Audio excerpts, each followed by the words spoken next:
दुनिया भर में हर आइडिया, हर नई खोज और हर आर्टिस्टिक काम, ये सब कुछ नियमों से बंधे हैं। तो आज हम बात करेंगे ट्रिप्स की। ये एक ऐसा जबरदस्त इंटरनेशनल एग्रीमेंट है जो ये तय करता है कि इन आइडियाज को प्रोटेक्ट कैसे किया जाएगा। तो सोचिए, एक हिट गाना, एक नई वैक्सीन और आपका कोई पसंदीदा ब्रांड। इन तीनों में क्या कॉमन हो सकता है? सुनने में तो तीनों बिल्कुल अलग अलग चीजें लगती हैं, है ना? पर मजे की बात यह है कि इन सब में एक चीज कॉमन है। ये सभी इंटेलेक्चुअल प्रॉपर्टी हैं। मतलब ऐसी प्रॉपर्टी जिन्हें दुनिया भर में कुछ खास नियमों के तहत प्रोटेक्ट किया जाता है। तो चलिए, आज के इस सफर में हम क्या क्या जानने वाले हैं। सबसे पहले कि ये इंटेलेक्चुअल प्रॉपर्टी आखिर है क्या। फिर देखेंगे कि देशों की सीमाओं के पार आइडियाज को कैसे प्रोटेक्ट किया जाता है।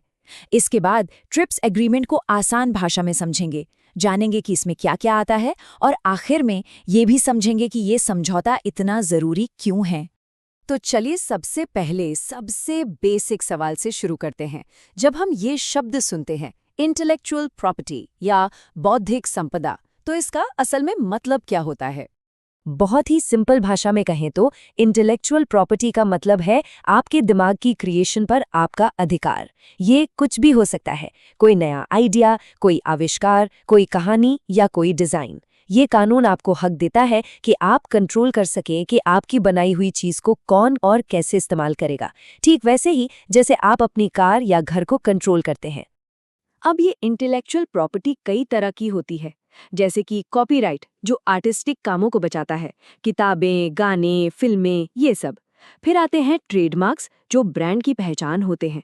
पेटेंट्स होते हैं नए आविष्कारों के लिए। और हाँ, ट्रेड सीक्रेट्स भी होते हैं, जैसे किसी मशहूर कोल्ड ड्रिंक का सीक्रेट फॉर्मूला। इस फर्क को और अच्छे से समझने के लिए एक उदाहरण लेते हैं। मान लीजिए आपके पास एक कार है। ये हुई आपकी फिजिकल प्रॉपर्टी जिसे आप छू सकते हैं। अब सोचिए एक किताब की कहानी के बारे में।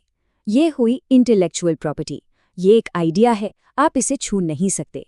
दोनों के मालिक तो हैं, पर दोनों के अधिकार अलग अलग चीजों को प्रोटेक्ट करते हैं। एक फिजिकल चीज को और दूसरा उस आइडिया के इस्तेमाल को।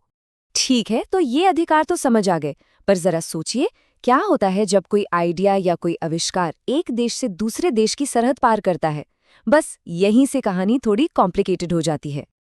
देखिए, असली प्रॉब्लम ये थी कि अगर किसी ने अपने देश में कोई कमाल का आविष्कार किया, तो उसे जो प्रोटेक्शन मिलती थी वो अक्सर देश की सीमा पे ही खत्म हो जाती थी। अब आप ही सोचिए, इससे ग्लोबल ट्रेड और नए आइडियाज के लिए कितनी बड़ी कंफ्यूजन और रिस्क पैदा होता होगा। तो इस ग्लोबल पजल को सुलझाने के लिए एक कोशिश की गई। वर्ल्ड इंटेलेक्चुअल प्रॉपर्टी ऑर्गेनाइजेशन यानी वाइपो बनाया गया। इसका मकसद था कि दुनिया भर के देश इंटेलेक्चुअल प्रॉपर्टी पर एक साथ मिलकर काम करें, एक कॉमन प्लेटफॉर्म पर आएं। लेकिन सिर्फ इतने से काम नहीं चलने वाला था। एक ऐसे सॉल्यूशन की जरूरत थी जो सीधे सीधे ट्रेड यानी व्यापार से जुड़ा हो। और बस यहीं से एंट्री होती है TIIPS एग्रीमेंट की। ट्रिप्स, इसका पूरा नाम काफी लंबा है, agreement on trade related aspects of intellectual property rights. ये एक बहुत ही जरूरी इंटरनेशनल एग्रीमेंट है जिसे वर्ल्ड ट्रेड ऑर्गेनाइजेशन यानी WTO चलाता है। आप इसे इंटेलेक्चुअल प्रॉपर्टी के लिए एक ग्लोबल रूल बुक समझ सकते हैं। ये जो बात है ना, ये ट्रिप्स का पूरा मकसद एक लाइन में बता देती है। इसका गोल ये था कि पूरी दुनिया में IP लॉज के लिए कम से कम एक मिनिमम स्टैंडर्ड तो हो। मतलब अगर भारत की किसी इन्वेंटर ने कुछ बनाया है तो उसे ब्राजील में भी वो बेसिक प्रोटेक्शन मिलनी चाहिए जो उसे अपने देश में मिलती है, कोई कंफ्यूजन ना हो। तो सवाल ये है कि ये अग्रीमेंट असल में करता क्या है। चलिए इस ग्लोबल रूल बुक के पन्ने पलट कर देखते हैं कि इसके अंदर आखिर है क्या। तो देखिए, ट्रिप्स लगभग हर तरह की इंटेलेक्चुअल प्रॉपर्टी के लिए एक फ्रेमवर्क, एक ढांचा तैयार करता है। ये मेंबर देशों के लिए एक तरह की गाइड बुक है जो बताती है कि देखो, आपको कम से कम इन स्टैंडर्ड्स को तो मानना ही होगा, चाहे वो पेटेंट हो, कॉपीराइट हो या ट्रेडमार्क। ट्रिप्स को जो चीज़ इतना पावरफुल बनाती है वो है ये 5 मेन एरियाज जिन्हें ये कवर करता है। ये सिर्फ ये नहीं बताता कि नियम क्या है, बल्कि ये भी बताता है कि इन नियमों को लागू कैसे करना है। अगर देशों के बीच कोई झगड़ा हो जाए तो उसे कैसे सुलझाना है, और इन नियमों को लागू करने के लिए क्या खास इंतजाम करने होंगे। मतलब ये एक पूरा का पूरा पैकेज है। चलिए अब आते हैं सबसे बड़े सवाल पर। आखिर ये सब इतना जरूरी क्यों है? इस ग्लोबल अग्रीमेंट का हमारी असल दुनिया पर क्या असर पड़ता है?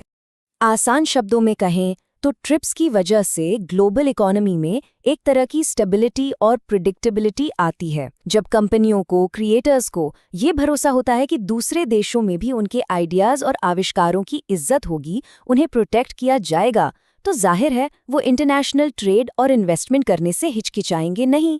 लेकिन TIPS का सबसे बड़ा और शायद सबसे मुश्किल काम है एक बैलेंस बनाना।